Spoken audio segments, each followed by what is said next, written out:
Salam, hər vaxtınız xeyirli olsun dəyərli şagirdlər. Biz bugün 7-ci sinif mövzusu olan bir ədədlərin nisbəti mövzusuna baxasıq uşaqlar.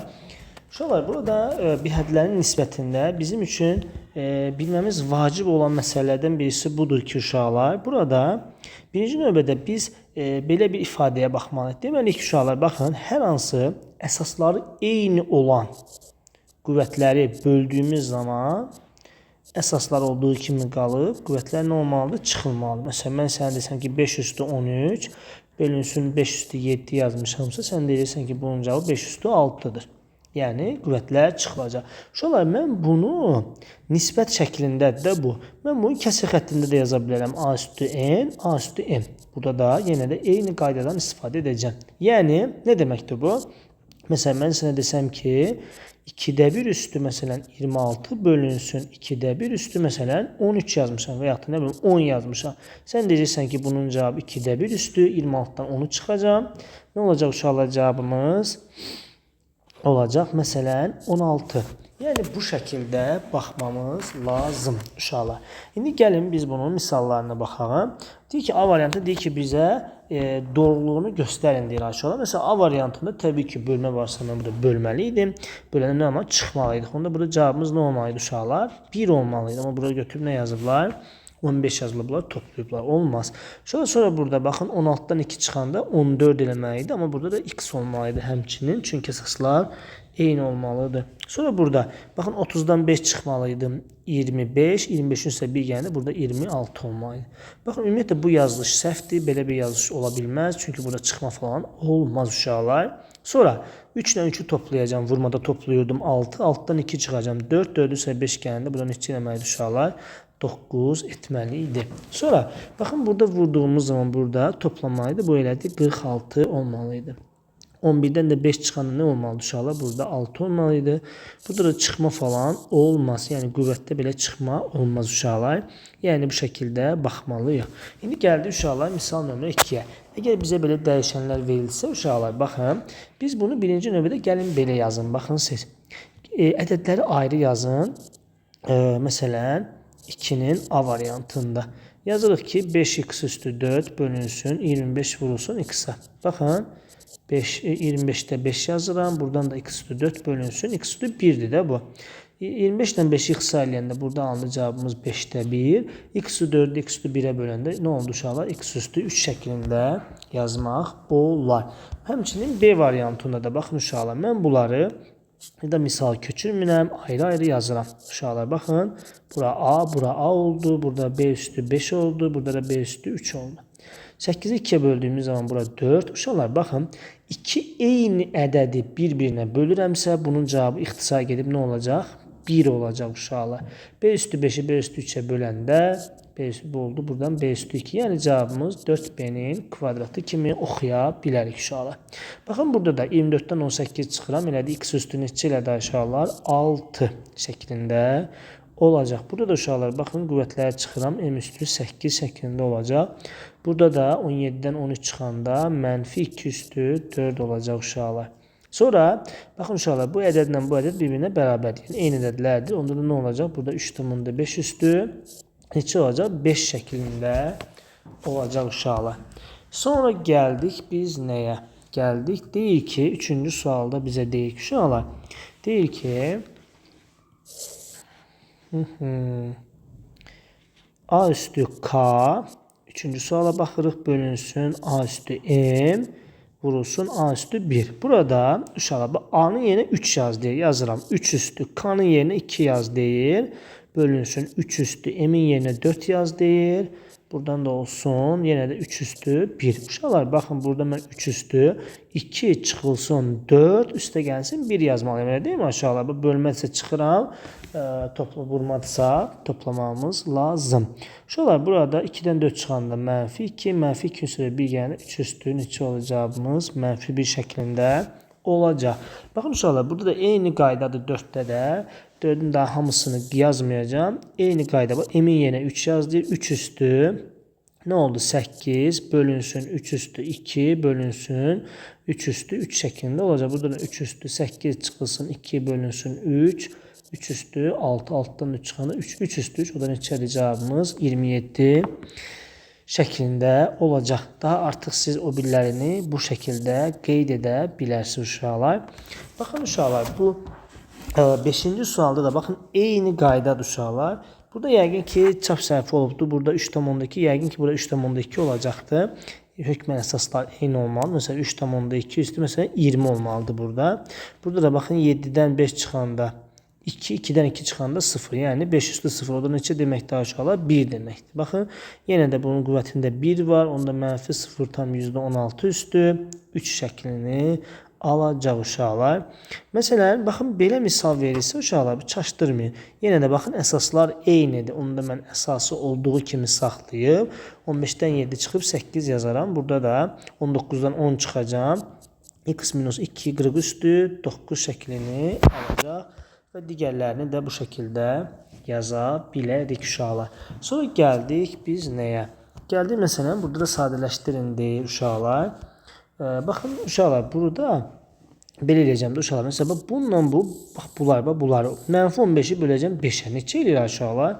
Bu 6-cı sualdır, elə deyilmi? Aha, 6-cı sualda baxın. Depremi bunu yazacağım. Mənfi 15-i böldüm 5-ə. Mənfi 3.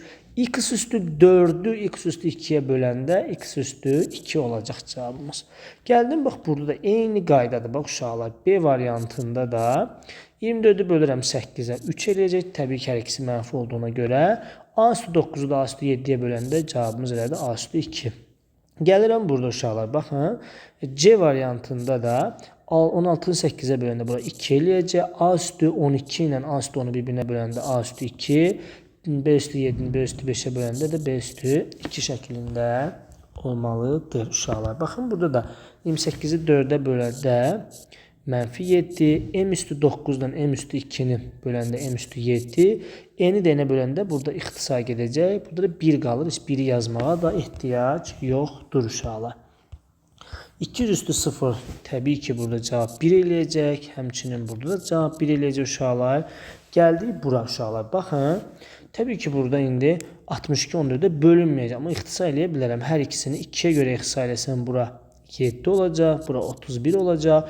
X üstü 4, X üstü 1'e böləndə X üstü 3 olacaq. Y üstü 1'i Y üstü 5'e böləndə Y üstü mənfi 5 olacaq. Oldu. Z üstü 7'ni Z üstü 5'e de böləndə buradan da Z üstü 2 şəklində olacaq bizim cavabımız uşaqlar. Belə. Sonra məsələn buradan uşaqlar baxın, bu A üstü 0 zaten 1'dir. Heç yazmağa ehtiyac yoxdur. 16 ilə 18'i ixtisar etsəm sürətdə 1, burada 3 qalacaq. Sonra B üstü 8'i B üstü 3'e bölsəm də təbii ki sürətdə qalır. B üstü 5 şəklində yazaq. Yəni burada B üstü 5 bölünsün 3 və yaxud da bunu uşaqlar baxın 3'də 1 vurulsun B üstü 5'də yazmaq olar.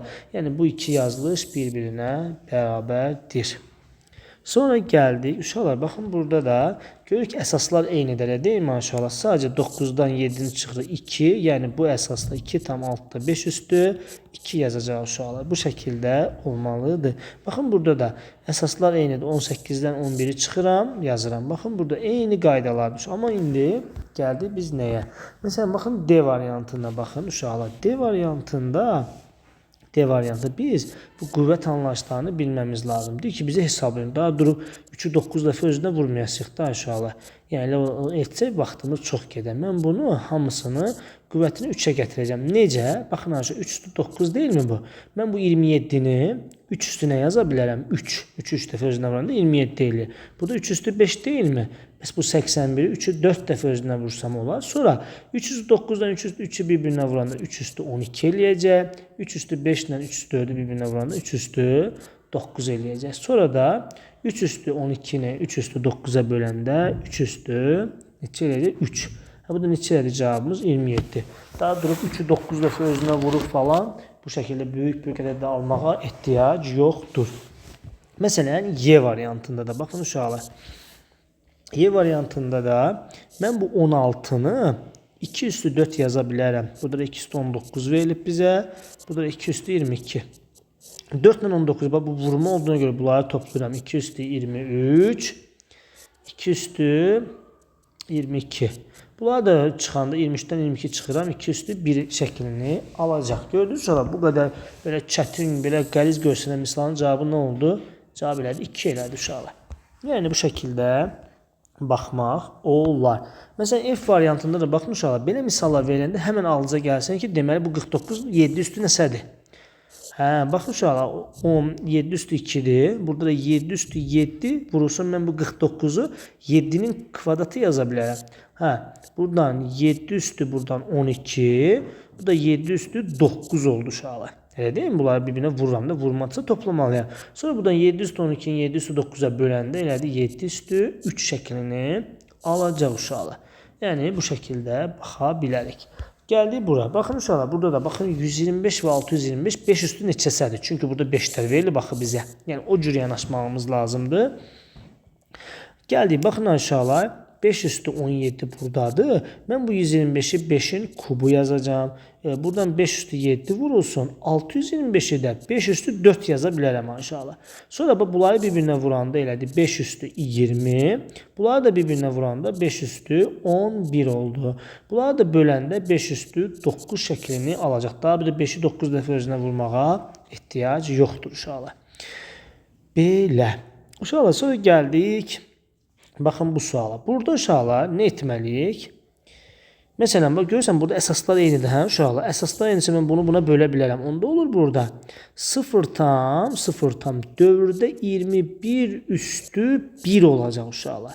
Bunu da buna bölsəm 4,7'də 5 üstü 8'dən də 7 çıxacaq. 1 oldu. Şimdi gəlin baxaq görə bu ədədlə bu ədəd eyni şeydir. Bu 99'da 21 deməkdir.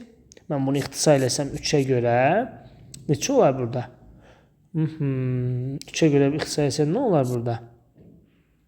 Olacaq burada 33, burada da 7 oldu. 33'də 7. Gəlin baxaq görə burada olur mu bu? Bu da elədir uşaqlar 7'də 33 elədi.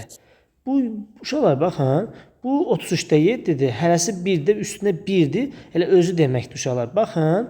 Bu 33'də 7'dir. Bu ifadə 33'də 7'dir. Bu 7'də 33'dür. Və 1 üstündə 1 varsa elə özü deməkdir uşaqlar. Sonra mən bu 33'də 7 ilə 7'də 33'ü bir-birinə vurmalıyam da bu vurmaya görə. Buna da bununla bu ixtisar gedər, bununla da bu ixtisar gedər. Cavab nə ilə uşaqlar? 1 alındı. Sonra baxın uşaqlar. Burada baxın 10'da 7'dir. Mən bunu 0,7 yaza bilərəmmi? Həmçinin bunu da 0,7 yaza bilərəmmi? Əla. Uşaqlar baxın bu 0,7 üstü 1 deməkdir. 0,7 9 ilə 1'i toplayanda 0,7 üstü neçə olacaq? Burada 10. Bunları da vuranda 0,7 üstü 9 olacaq. Buradan da 0,7 üstü 10'dan 9 çıxanda 1 oldu. Bax cavabımız. Yəni bu şəkildə baxmamız lazım. Gəldi uşaqlar sonra vermiş qüvvətləri deyir ki, müəyyən qüvvətlərə müəyyən nə idi? Vermiş qüvvətlərə nümunəyə əsasən bir neçə qüvvətin hasili və ya da nisbəti şəklində göstərilmiş. Uşaqlar baxın.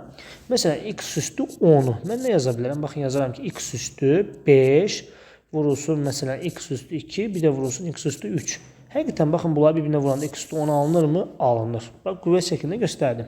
Yəni hasil şəklində. Bəs bu x üstü 10'u necə göstərək? Nisbət şəklində necə göstərə bilərəm? Deyirəm məsələn x üstü məsələn yazaram ki məsələn 14 bölünsün x üstü 4 ola bilərmi? Təbii ki ola bilər. Və yaxud da məsələn x üstü 17 bölünsün x üstü 7 şəklində ola bilər.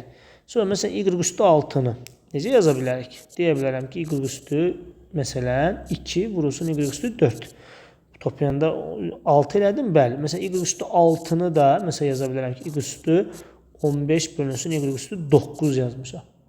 Ola bilərmi uşaqlar? Bəli, ola bilər. Gəlin bir dənə nota da yazacağım. Məsələn, hansına da F yazıram. Qalanları amma siz yazacaqsınız. Məsələn, 5 üstü neçədir? 22. Nə oldu? 55 yazdıq ki biz bura. 5 üstü 22'də. Oldu nə? Məsələn 5 üstü deyirəm ki 15 vurulsun 5 üstü 7 yazmışam. Hasil şəklində yaza bilərik mi? Bəli. Yəni bunu nə qədər siz yaza bilərsiniz? Məsələn fərqli də yaza bilərsiniz. Məsələn 5 üstü 22 bərabər yazıram ki 5 üstü 3 ilə vurulsun 5 üstü 10 vurulsun 5 üstü nə yaza bilər? 9.